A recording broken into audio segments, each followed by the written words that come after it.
especially for Mr. Ben and family, and always happy in Bali.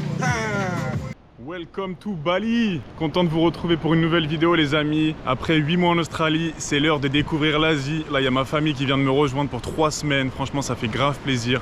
Et puis bah, regardez où je suis hein. Ça change hein. Il y a 24 heures j'étais dans une ferme de poulets. D'ailleurs si vous voulez voir la vidéo, elle est en ligne. Pour ceux qui me connaissent pas, ça fait 8 mois que je suis en Australie, que je travaille. Je suis en PVT, donc en programme vacances-travail.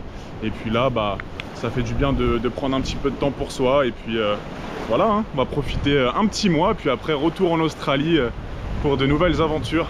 Mais en attendant, on va profiter. Let's go!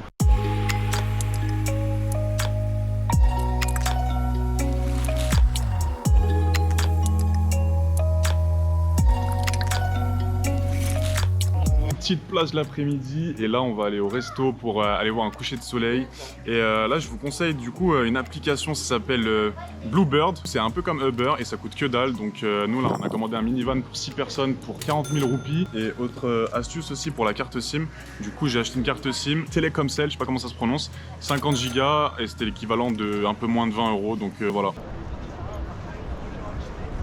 Au-delà, il y a 4 poissons.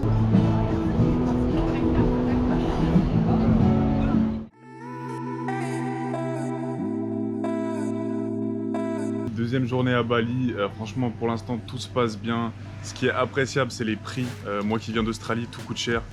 Hier on est allé au resto, on a mangé du poisson frais sur le bord de la plage, on a pris des boissons etc. Ça nous est revenu pour même pas 15 € par personne et vraiment on a beaucoup mangé. Et ce matin, petit déjeuner pour 6-7 € par personne.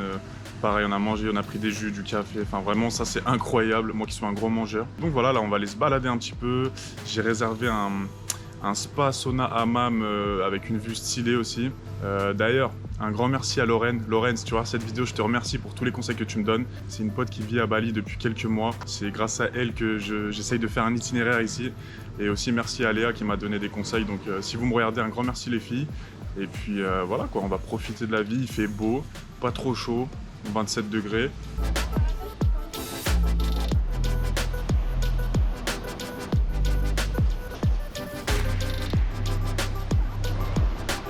Du coup, on vient d'arriver au spa. Donc ici, c'est une no téléphone zone. Tu es obligé de poser ton téléphone à l'entrée. Donc voilà, là on est parti pour 2h30. C'est l'équivalent de 12 € par personne. Et voilà, on va profiter en famille. Hein. Let's go hein. Parce que là, on a bien sué. Hein. Il fait chaud ici. Hein. Bon, bah le spa, c'était vraiment validé. Hein. Donc on n'avait pas le droit au téléphone, aux caméras. Donc j'ai joué le jeu. J'essaierai de trouver des images sur internet pour vous montrer à quoi ça ressemble. Mais c'était ouf, on a regardé le coucher de soleil là-bas, ils ont allumé un feu. Vraiment, je vous recommande vraiment d'y aller. Et je vous recommande d'y aller sur le dernier créneau, le créneau de l'après-midi. Pour moi, c'était de 3h à 5h30. Et puis après, vous pouvez rester jusqu'au coucher du soleil. Donc franchement, si vous êtes sur Uluwatu, je vous conseille vraiment d'aller à l'Istana. Yo les amis, aujourd'hui on est à Nyang Nyang dans le sud d'Uluwatu. Bon, c'est bruyant. Là, on est sur une plage qui est beaucoup plus sauvage. Mais ça a l'air vraiment sympa.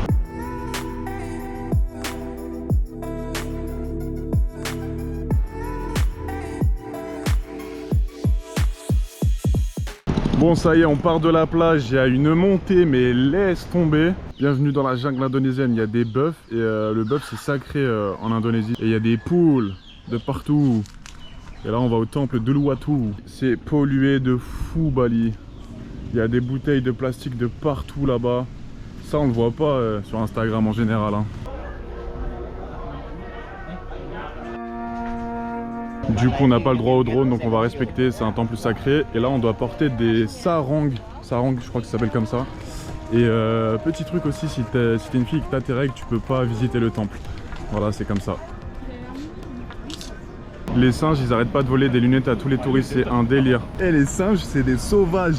Ils ont carotte des lunettes, ils jettent tout par terre. Comment il est en train de jouer? Même ma GoPro faut que je fasse attention. La bagarre. Là-bas il y a une danse traditionnelle mais c'est blindé de monde. La danse du feu c'est une danse sacrée mais du coup c'est blindé, il y a encore la queue donc on n'ira pas le voir. Bali c'était calme pour l'instant mais là c'est blindé de touristes.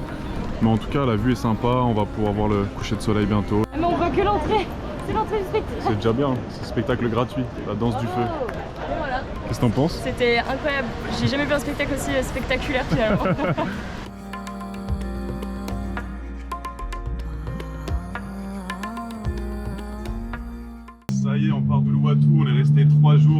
retrouvé notre chauffeur Kali. Brother, how are you? I'm good. Good, good. Always good, bro. Always good. On va à Ubud, là, on a à peu près 2h30 de voiture. Il y a beaucoup de trafic et ça coûte à peu près 30 € par voiture. Donc en vrai, ça va pour 2h30 de trafic. J'ai même pas cherché à négocier parce qu'il est grave gentil. Il est venu avec son grand frère encore. Et puis voilà, hein. Let's go Ubud. Let's go, bud.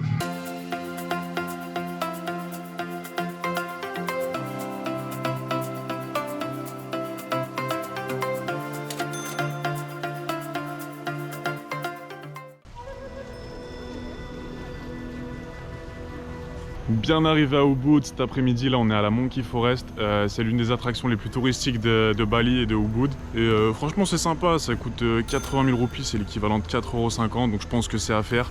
Mais en vrai des singes je t'en vois de partout, il n'y a pas qu'ici, donc voilà, c'est pas un truc obligatoire à faire, c'est pas trop mal. En vrai c'est sympa, ça va.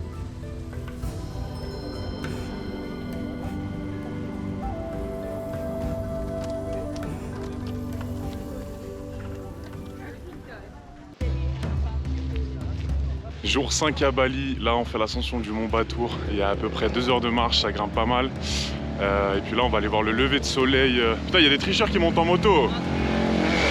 Et nous les vrais on marche hein. Du coup on a payé 300 000 roupies par personne, ça fait à peu près 18 €. Il y a un chauffeur qui vient te chercher à ton hôtel, qui te redépose à ton hôtel. T'as aussi le petit déj qui est inclus, donc en vrai c'est honnête, je pense qu'on va avoir des belles choses. La météo est dégagée, on voit les étoiles, ça va être cool. Donc hâte d'arriver en haut, parce que même moi qui suis un peu sportif, je suis un peu essoufflé quand même. Mais bon, ça fait du bien. Par contre, le réveil, il fait pas du bien. Hein. Réveil à 1h45, c'était même pas une nuit, c'était une sieste. Je vous précise, pour faire le Mont Batur, il faut un minimum de conditions physiques. Parce que ça grimpe en vrai. Mais ce qui est bien, ce qui est bon à savoir, c'est qu'il y a des taxis-motos qui peuvent vous emmener. Par contre, c'est le prix de l'excursion. Ça veut dire que tu rajoutes 20 € si tu veux qu'on t'emmène en moto, mais en vrai, c'est bien à savoir. Comment tu trouves la marche, Claire? C'est vache, en vrai, ils ont dit sur le site que c'était simple, c'est pas du tout simple. Voilà, le tonton il glisse. Oh, c'est quelque chose, hein, le Mont Batur. Hein. C'est quelque chose. Ça te fait un petit entraînement pour l'Australie. Parce que je l'ai pas dit, les amis. Ma petite cousine, là, elle arrive en PVT Australie. Je vais débarquer bientôt, là, dans un mois. Exactement. Elle arrive à Cairns et du coup, moi, j'ai pris mon billet retour aussi à Cairns. On va passer quelques jours ensemble. Et puis voilà, quoi. La vida loca. Let's go. Ça y est, les amis, on est arrivé. Mont Batur, 1700 mètres. Trop mignonne. Ça, c'est ma mère. Et ça, c'est la guide qui lui tient la main. Bon, on vient d'arriver. C'est ultra couvert, c'est ultra blindé. Voilà, Instagram vs Reality. Le Mont Batur. Voilà le Mont Batur. Une tonne de pollution. 0 lever de soleil. Une tonne de touristes. Pour l'instant, surcoté. Enfin, c'est pas surcoté, mais c'est juste qu'on n'a pas de chance niveau météo. Et pourtant, ils annonçaient du beau temps. Ah, il y a peut-être une éclaircie là.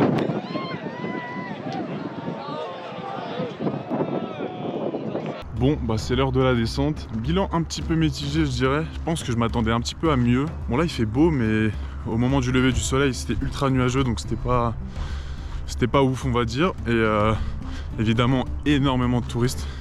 Ah, ça, je m'y attendais. Je sais que j'allais pas aller tout seul au Mont Batur. J'avais des attentes plus élevées de comment j'en ai entendu parler. Je pense que c'est à faire, c'est un truc incontournable, mais si tu le fais pas, tu t'en remets, je pense. I speak French to French people. Little bit like attention, comment tu t'appelles? Attends un moment. C'est parti mon kiki. C'est parti mon kiki. How do you say hello in Indonesian? Hi. Just hi? Yes, hi. Okay, how do you say merci? Thank you. This terima kasih. Terima kasih? Yeah. Terima kasih. Terima kasih for the hiking. Thank you. Bagus. Beau gosse, ça va et toi? You speak French? Belle gosse. Bye, au revoir. Bon, le Mont Batur c'était bien sympa, mais là c'est les vacances, donc on va aller se faire masser 9 € pour 1 heure. En vrai ça va faire du bien. J'ai mal au dos, j'ai mal aux jambes, donc ça va être cool. Jour 6, bienvenue à Tagalong Terrace, le paradis des Instagrammeurs. C'est des rizières qui datent de plus de 1000 ans. Et franchement c'est grave stylé, ce matin il pleuvait, là on a de la chance, ça s'est découvert. Mais ça a l'air vraiment stylé. Bon là il y a la pluie qui est revenue, mais bon ça va. Il n'y a pas trop de touristes, en vrai ça va, c'est agréable.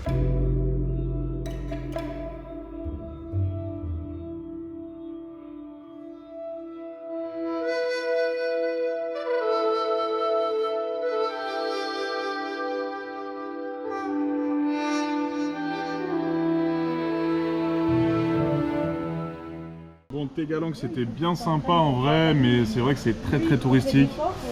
Tu peux prendre des photos sur des balançoires, tu peux faire de la tyrolienne. Donc voilà, petit verre parce qu'il fait chaud ici et puis après on va continuer la journée.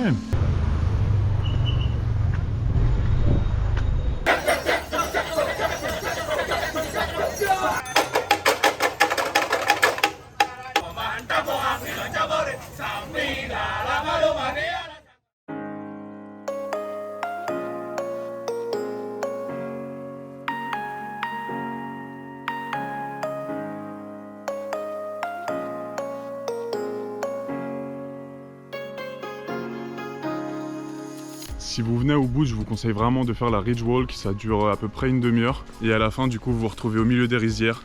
Il n'y a personne, il n'y a pas un touriste. Il faut savoir qu'au mois de juillet, Ubud, c'est blindé. C'est pour ça que je kiffe pas particulièrement parce que c'est vraiment trop touristique. Mais ici, on a une demi-heure à pied du centre-ville et t'as l'impression d'être seul au monde. Il fait bon, il y a un petit vent, les balinais, ils ont le sourire. Franchement, c'est incroyable. Franchement, c'est beaucoup mieux que ce qu'on a fait hier, même si c'était très beau, Tegalang, là c'est la vraie nature, il n'y a personne, c'est pas un truc de touriste.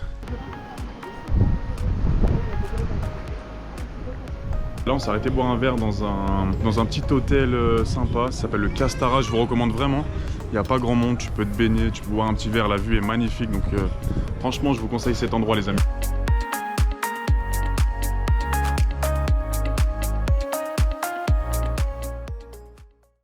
Jour 9 à Bali, là on vient de quitter Ubud, on a rejoint Gali et son frère qui sont nos chauffeurs aujourd'hui encore.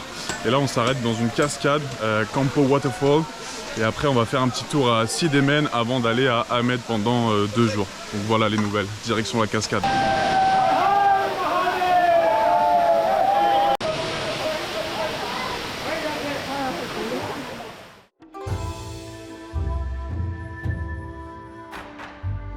Bon, la cascade, on va pas se mentir, c'était surcoté. Hein. C'est mignon, mais c'est blindé de touristes, c'est petit, tout le monde attend, tout le monde fait la queue pour prendre sa meilleure photo Instagram. Ouais, c'était pas exceptionnel, donc on n'est pas resté longtemps. Et là, on est arrivé à Sidemen.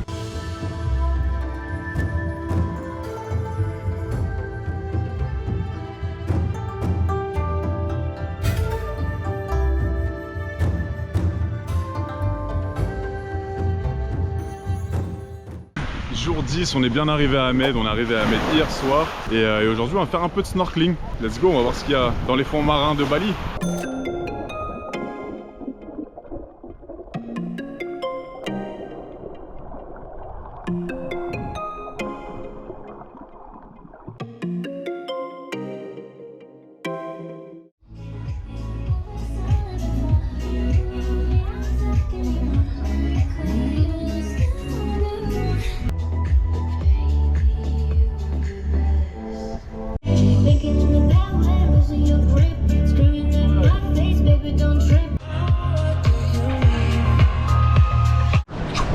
Direct de Nusa Penida, on est parti d'Ahmed hier et franchement Ahmed c'était bien sympa, le snorkeling c'était super cool.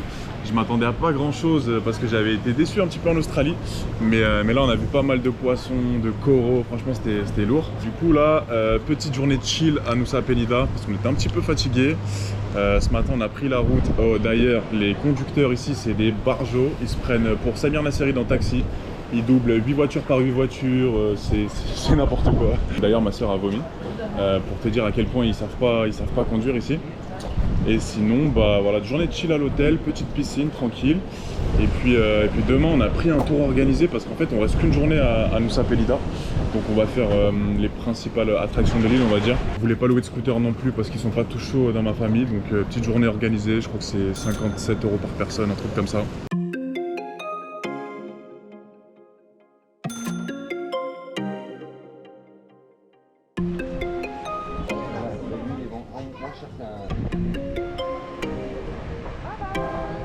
Jour 2 à Nusa Penida, là on fait un tour organisé. Bon, on dirait que c'est un peu un attrape-touriste.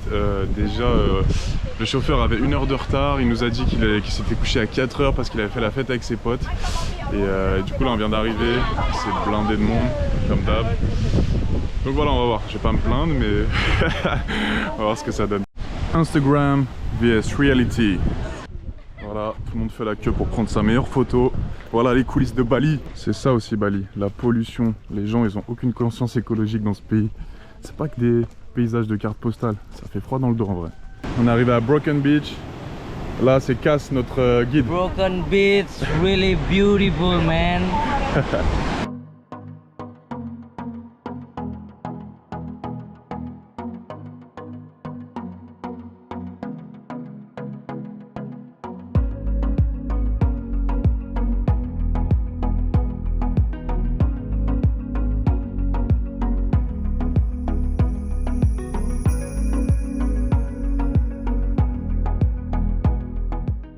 Du coup, on est arrivé au troisième spot et comme vous pouvez vous apercevoir, on n'est pas tout seul, mais c'était bien sympa. Franchement, bon, même si c'est très touristique, ça vaut vraiment le détour.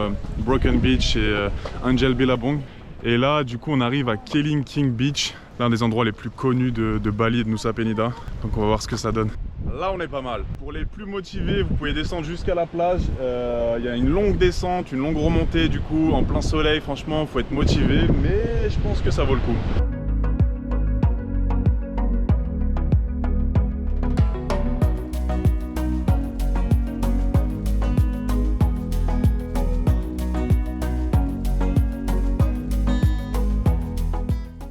Dernier spot de la journée, là on vient d'arriver à Crystal Bay et on a mangé avant, le repas était inclus dans le tour là. Il fait bien chaud et la vue est sympa. On va aller voir ce que ça donne depuis le ciel.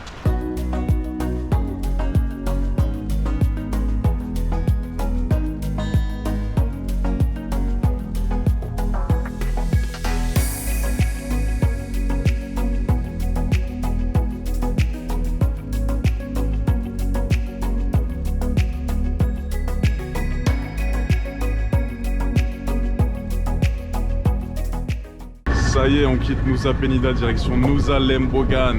On a 15 minutes de bateau, on est dans un tout petit bateau là. Et puis voilà, je vous parlerai après parce que ça va faire du bruit.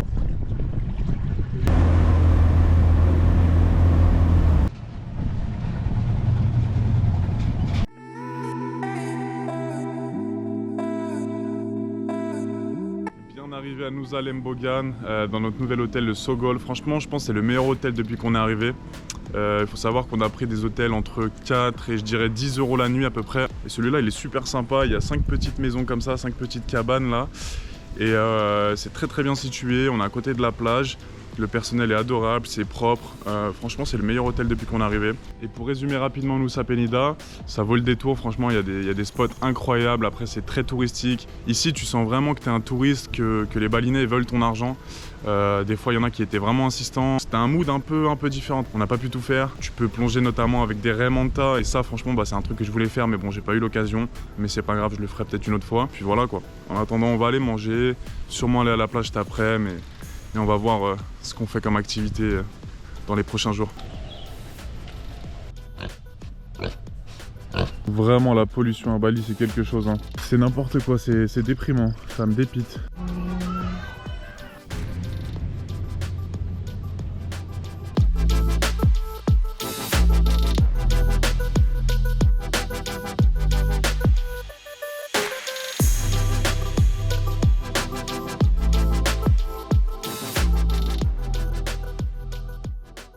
Les gars, je suis en train de vivre ma meilleure vie littéralement, c'est incroyable. Franchement, Nusa Lembongan, gros coup de cœur. Je préfère largement Nusa Penida. C'est une vibe qui est chill, ça sent les vacances. C'est pas aussi touristique que Nusa Penida ou d'autres coins de Bali. L'eau elle est claire, c'est incroyable. On reste que 2 nuits ici. Et demain du coup on va essayer de se lever tôt et louer des scooters enfin. J'ai réussi à motiver ma mère et ma tante pour prendre des scooters. Je pense que quand tu pars à Bali, t'es obligé de faire du scooter. Hein. En attendant, petite baignade, ensuite on va aller voir le coucher de soleil. Et puis voilà, hein, on se retrouve demain pour le scooter. Let's go!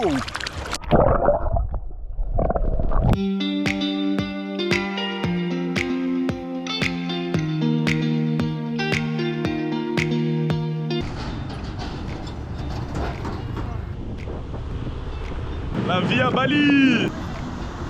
Il est frappé ce garçon. En direct de la plage avec gros Débilus qui sait pas s'arrêter sur la balançoire. Voilà, ça c'est Débilus. C'est ce garçon que vous suivez là. C'est quand même pas dégueu hein.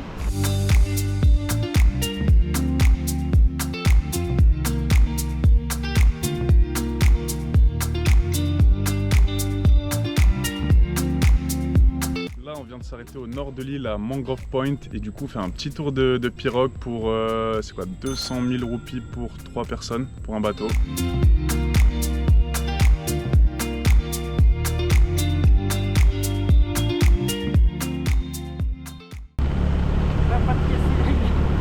T'inquiète pas maman, ton fils c'est un pilote.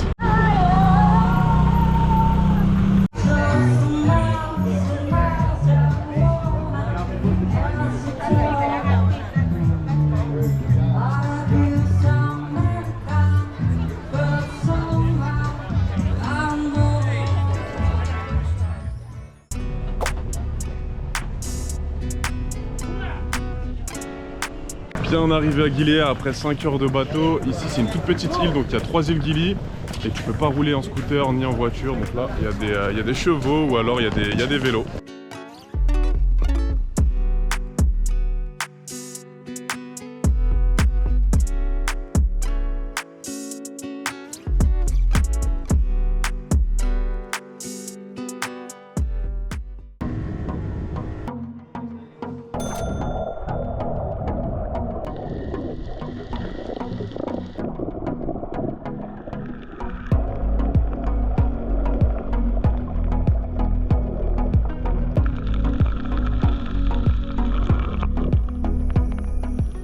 Yo les amis, en direct de Gili Trawangan, je crois que ça se prononce comme ça.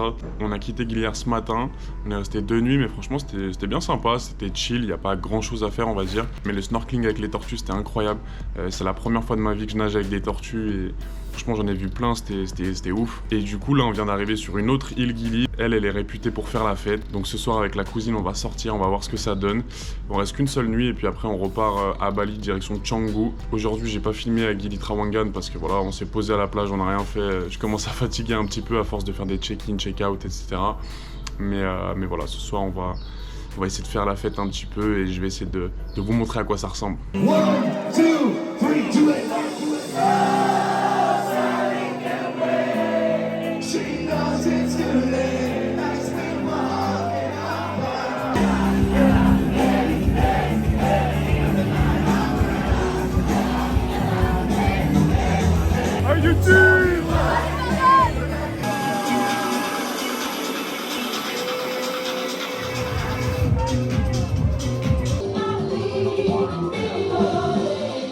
Ça y est, on rentre à Bali, on est resté une nuit à Gili Trawangan, on a fait la fête avec Claire et c'était bien sympa.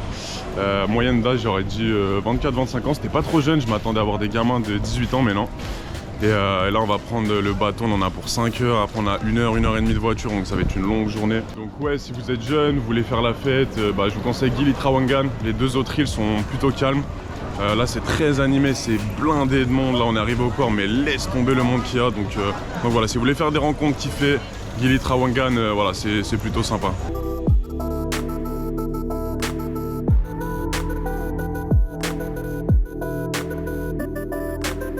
Bien arrivé à Bali après 5 heures de bateau et on est accueilli avec du Aya Nakamura, tout va bien. Avant-dernier jour de vacances, là on est toujours à Canggu et du coup on est arrivé au Tanah Lot. Donc c'est le temple le plus connu à Bali on va dire. Un des 7 temples de la mer ou je sais pas ce que c'est, je connais pas trop l'histoire. On va voir le sunset dans 1 heure et puis voilà quoi.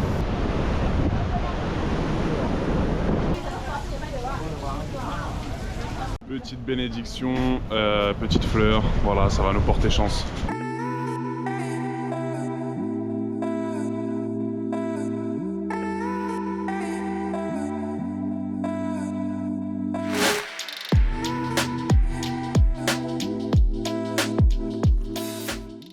Yo les amis, toujours en direct de Canggu, là il y a ma famille qui est partie depuis quelques jours, il y a ma cousine qui est arrivée en Australie. Moi d'ailleurs je la rejoins dans 2 jours, direction Cairns. Je vais pas m'étendre sur Canggu parce que la vidéo est déjà assez longue. Mais Canggu franchement c'est vraiment un coin sympa, bon c'est très touristique, il y a beaucoup de monde mais c'est animé. Si t'es jeune, que tu veux faire la fête, j'ai l'impression qu'il y a pas mal de beach clubs, d'endroits où sortir. Moi mon hôtel il était à 400 mètres de la plage, donc tous les soirs après mes 6-7 heures de montage j'allais boire une bintang ou un mojito pour regarder le coucher du soleil sur la plage. Sinon j'ai juste fait le Tanah Lot avec ma famille. Je l'ai pas trouvé extraordinaire, franchement j'ai préféré le temple d'Uluwatu, mais bon ça reste quand même l'un des endroits phares de Bali on va dire. J'ai pris une petite semaine tout seul à Canggu pour me reposer et surtout pour avancer sur le montage de ce vlog. On dirait pas mais une vidéo de 25-30 minutes ça me prend 25 à 30 heures. Vraiment ce vlog c'est celui qui m'a pris le plus de temps. J'ai essayé de faire un montage qualitatif avec les plans drone, avec la musique etc. J'ai essayé de mettre mes dépenses, les endroits que j'ai visités. Je le fais vraiment pour vous. Donc si vous avez kiffé cette vidéo et que vous voulez me soutenir, bah, vous savez quoi faire les amis. Vous pouvez liker, vous abonner à ma chaîne, ça me ferait vraiment plaisir. Ça récompenserait mon travail et voilà. Enfin bref, c'est l'heure du bilan. Je vais vous faire un retour d'expérience rapide, je vais vous parler du budget, je vais vous parler de mes coups de cœur et de ce que j'ai moins aimé à Bali. Est-ce que Bali c'est surcoté? Est-ce que la hype autour de Bali est méritée? Moi je pense que Bali c'est pas surcoté. Évidemment si t'as fait des pays d'Asie qui coûtent pas cher, que t'as voyagé, que t'as fait des choses incroyables, tu peux penser que Bali c'est peut-être moins bien que ces fameuses destinations. Mais si t'es français et que t'as pas beaucoup bougé, je vois pas en quoi Bali c'est surcoté. Les lieux sont magnifiques, ça coûte pas cher. Donc ouais franchement moi j'ai bien kiffé Bali et pour moi c'est pas du tout surcoté. Après bien sûr il y a des points négatifs, hein. C'est pas tout beau, tout rose. Si je devais mettre une note à Bali, je mettrais la note de 7,5 sur 10. Si je parle de mes vacances c'est 10 sur 10 parce que j'étais en famille et j'ai kiffé. Mais en étant objectif, Bali je mettrais 7,5 sur 10. J'enlèverais un point pour la pollution parce que c'est infernal, franchement ça dégoûte. Ici les gens ont aucune conscience écologique. J'ai vu des gens jeter des briquets par la fenêtre, des bouteilles, etc. Donc oui peut-être que les touristes polluent, mais je pense que les locaux sont pas très éduqués sur ce sujet-là. Ensuite moins 0,5 pour le tourisme de masse, mais je nuance parce que même en Europe l'été c'est blindé donc voilà, et tu peux trouver des coins quand même plus tranquilles, notamment à l'est si tu vas à Ahmed ou si tu vas sur des îles comme Nusa Lembongan. Donc on va dire que ça va. Ensuite, moins 0,5 pour les attrapes touristes. Ici, il y a des gens qui sont vraiment insistants des fois et ça c'est relou. Tout est payant, faut tout négocier. Franchement, même si c'est pas cher, c'est relou. Après, je peux comprendre, hein, on est occidentaux, on est dans un pays plutôt défavorisé. Donc bah à chaque fois qu'un Balinais nous voit, il pense argent hein. Et c'est normal, je ferais pareil si j'étais eux, tu vois. Et enfin, je mettrais moins 0,5 pour l'authenticité. Je pense qu'il y a une occidentalisation à Bali. On le voit au niveau des restos, on le voit au niveau des activités pour les touristes. Ils foutent des balançoires dans des rizières, ils font plein de trucs qui n'ont pas de sens. Et voilà, ça je trouve que c'est vraiment dommage. Et du coup, on peut perdre le charme de Bali. Après, pour moi, les gros points forts de Bali, c'est les paysages. Franchement, c'est incroyable. La nourriture qui est très bonne et pas chère. Les prix qui sont relativement très accessibles. Et enfin, gros big up aux Balinais parce qu'ils sont adorables, ils ont toujours le sourire, ils sont fun. Franchement, j'ai eu un coup de cœur pour les Balinais, vous êtes vraiment au top. Là, je vais mettre un recap de mon itinéraire, je vous laisse mettre pause si vous avez besoin. Franchement, tout s'est bien passé, j'ai aucun regret, mais j'aurais peut-être enlevé une nuit à Ubud et j'en aurais rajouté une à Nusa Lembongan parce que c'était un petit peu court et que j'ai vraiment adoré. D'ailleurs, j'ai deux coups de cœur, Nusa Lembongan et Uluwatu, c'est vraiment incroyable, c'est chill, c'est pas blindé de touristes.